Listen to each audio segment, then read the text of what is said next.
Hi, my name is Lulu Chen. This is my midterm project presentation. In this project, we are asked to replicate the random walk problem as presented in Science 1988 paper on temporal differences learning. So temporal difference is a way updating rule that takes the error of estimate reward of next state from current state times learning rate times eligibility trace. The first experiment here is by applying the updating rule until the weight converge, and then he compares the converged weight against the true weight and calculate the RNS. Here's the result of my own implementation. As you can see, since he is 1 lambda equals to 1, it actually yields the worst RNS. 1 lambda equals to 0, it actually yields the best RNS. There are a couple differences here though. My RNS is much lower than his and my sigma is much greater than his.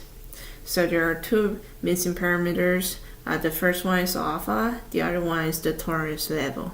So with alpha equals 0.02, it actually yields the minimum RNS across all lambdas, so that's ruled out. The other is the tolerance level. Here I presented tolerance level equals 0.01. As you can see, the RNS is pretty low, but the sigma is kind of high. Here is the result with tolerance level equals 0.1.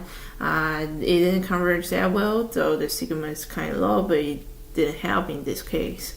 Here's the result with tolerance level equals 0.02. It converges relatively well, but the sigma is also high. The second experiment, which runs the updating rule on each sequence only once, and update the weight immediately after each sequence is processed.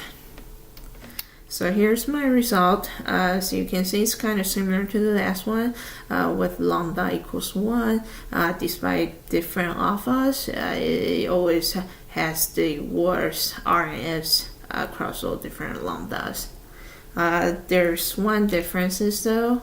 If you see this graph, at alpha equals 0.5, my lambda equals to 0 line already has relatively high RNS that's high enough to distort the whole graph, but in his case he's able to converge even at alpha equals 0.6.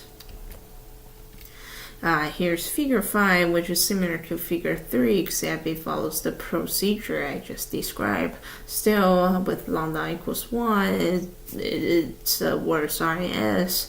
There's slight differences here that with lambda equals 0.2, I actually get the best RNS, whereas in his case, his lambda equals 0.3 gets the best RNS. But I guess this is a random example generating process, so there could be slight difference, but still proves to the point that with a small lambda, you can actually achieve better estimation.